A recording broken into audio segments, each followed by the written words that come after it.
श्री स्वामी समर्थ. स्वागत आहे तुमचं माझ्या चॅनल मध्ये.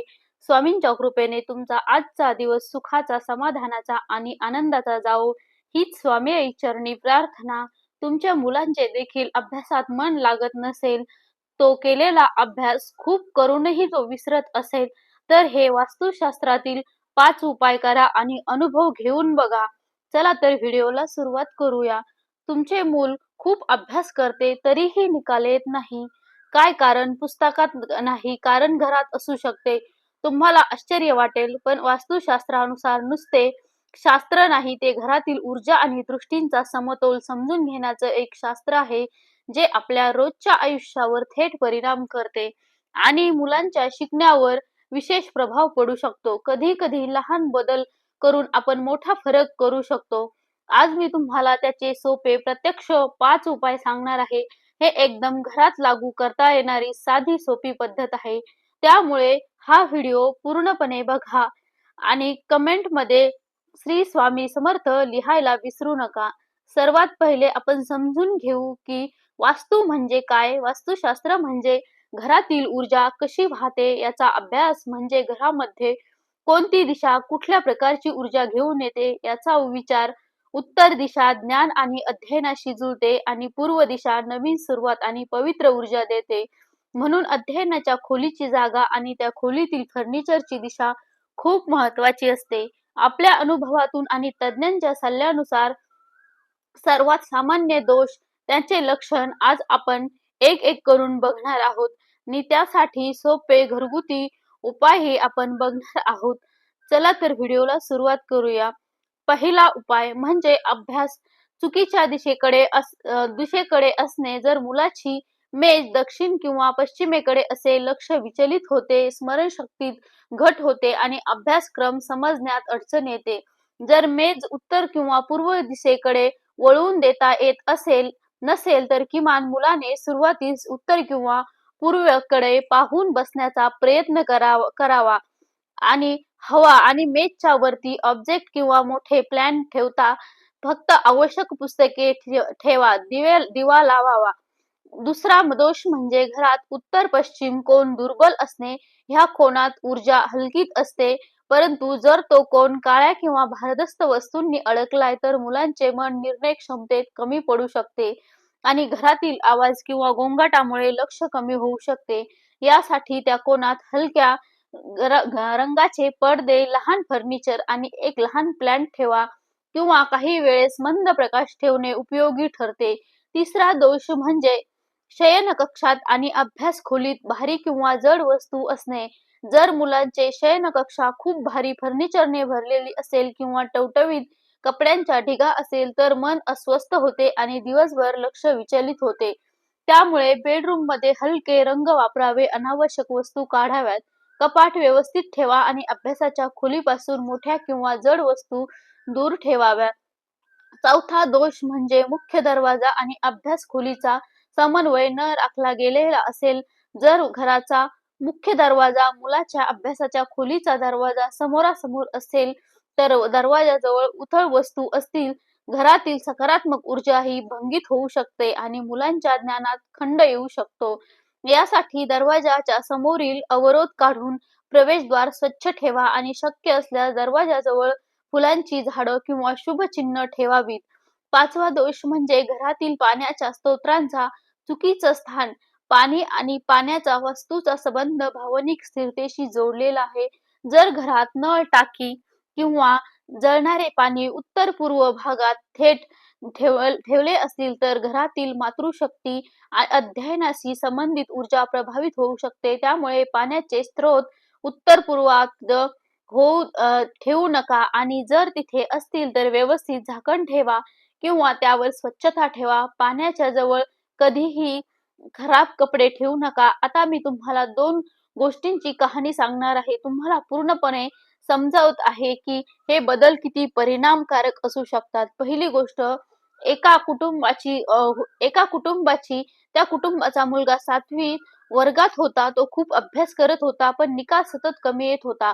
पालक अत्यंत चिंतेत होते. त्यांनी घरात विविध गोष्टी बदलल्या, पण फरक समोर नाही आला. त्यांनी वास्तूच्या सल्ल्यानुसार मुलाच्या टेबलची दिशा बदलली. तो टेबल आधी प्रवेशद्वाराच्या समोर होता आणि खोली खूप गोंधळलेली होती. टेबल उत्तर दिशेने वळवला आणि बेंचवरती फक्त आवश्यक गोष्टी ठेवायला शिकवले. खोली हलक्या रंगाने रंगवली आणि एका कोपऱ्यात तुळशीची छोटी वाटी ठेवून रोज पाणी बदलायला सुरुवात केली. 2 महिन्यात त्या मुलाच्या लक्षात भरघोस वाढ झाली आणि पुढच्या परीक्षेत त्याच्या गुणांमध्ये स्पष्ट सुधारणा झाली. त्या कुटुंबाने सांगितले त्याचा आत्मविश्वासही वाढला. दुसरी गोष्ट शहरी अपार्टमेंटच्या एका कुटुंबाची होती. तिथे जागा कमी असल्यामुळे मुलाच्या अभ्यासाची जागा दिवसभर आवाजाने आणि इलेक्ट्रॉनिक उपकरणामुळे खंडित होती. आम्ही त्यांना मोबाईल आणि टीव्ही अभ्यासाच्या वेळेत दुसऱ्या खोलीत ठेवण्याची सवय लावण्यास सांगितली. तसेच अभ्यासाच्या खोलीमध्ये नैसर्गिक प्रकाश वाढवण्यासाठी हलके पडदे आणि उजवीकडे एक छोटे लॅम्प ठेवला. काही दिवसांनी मुलाच्या अभ्यासावरील लक्ष वाढले आणि त्याच्या अभ्यासाच्या वेळेचा दर्जा सुधारला. आता माहितीचे काही तज्ञ सल्ले तुम्हाला देणार आहे, जे लगेच घरात करून बघता येतील. प्रथम, अभ्यास खोलीच्या दिशा शक्यतो उत्तर किंवा पूर्वेकडे ठेवा. ज्ञानासाठी आणि नवीन विचारासाठी लाभदायक असते. दुसरं तर टेबलवर अनावश्यक वस्तू ठेवू नका. हटके खेळणी, मोठी पॉट्स किंवा कोविडच्या झाडामुळे विचलन होते. तिसरे, प्रकाश नैसर्गिक ठेवण्याचा प्रयत्न करा. सकाळचा प्रकाश मुलाच्या मेंदूला सक्रिय करतो. जर नैसर्गिक प्रकाश नाही तर मध्यम श्वेत दिवे वापरा. चौथे, इलेक्ट्रॉनिक उपकरणे खास करून मोबाईल आणि गेमिंग डिव्हाइसेस अभ्यासाच्या क्षेत्राच्या बाहेर ठेवा, कारण ते लक्षाची मोठी हरवणूक करतात. आणि पाचवे, रात्री मुलांचा मोबाईल बंद करा आणि अभ्यासाच्या वेळात एक ठराविक वेळ ठेवा. त्यामुळे जागरूक अभ्यासाची पद्धत तयार होते. तुम्ही आता घरात पटकन तपासून घेण्यासाठी एक सोपी चेकलिस्ट वापरू शकता. मी आता तुम्हाला अगदी सोप्या भाषेत सांगणार आहे. खालील गोष्टी तपासा. मुलांचे डेस्क कोणत्या दिशेकडे आहे? उत्तर किंवा पूर्व? उत्तम डेस्कवर कोणती गोष्ट आहे असल्यास ती काढा आणि नैसर्गिक प्रकाश येतो का? जर नाही तर कृत्रिम प्रकाश व्यवस्थित ठेवा. इलेक्ट्रॉनिक उपकरणे अभ्यासाच्या बाहेर ठेवा. रात्री मोबाईल बंद करा. बेडरूममध्ये भारी वस्तू कमी ठेवा आणि घरातील जलस्रोताची स्थिती तपासा. उत्तर-पूर्व भागात काढा आणि जर तुम्हाला वेळ नसेल तर ह्या गोष्टींपैकी पहिले 3 लगेच करा आणि परिणामात फरक तुम्हाला लगेच दिसायला लागेल. आता काही सामान्य वस्तू दुरुस्त करूया. काही लोक म्हणतात वास्तू काही घरात बसवण्याचं व पूजा फक्त प्रकार आहे, परंतु वास्तू हा शास्त्र आहे, ज्यात स्थान, दिशा आणि वातावरण यांचा अभ्यास केला जातो आणि हे मानसशास्त्र आणि घरगुती संघटनाशी जोडलेलं आहे. दुसरे लोक विचार सातत्य आणि छोट्या गोष्टींची सवय लावा महत्वाची असते. आता मी तुम्हाला काही लगेच करता येणारी सोपी उपाय पुन्हा सांगणार आहे. लहान स्वरूपात सांगते. आपल्या मुलांच्या बेंचची दिशा बदलून बघा. फक्त अभ्यासाच्या वस्तू ठेवा. क्लटर काढा आणि 3 जागेत नैसर्गिक प्रकाश. 4, मोबाईल आणि गेमिंग डिव्हाइसेस अभ्यासाच्या वेळेत दुसऱ्या जागी ठेवा. रात्री बंद ठेवा. 5वे, घरात पाण्याच्या स्रोताची स्वच्छता आणि योग्य स्थान पक्का करा. तुम्ही हे सगळे करून बघाल तर मला खात्री आहे तुमच्या मुलाच्या अभ्यासात नक्कीच सुधारणा होईल. पण लक्षात ठेवा, ही वास्तू म्हणजे एका दिवशी चमत्कार नाही.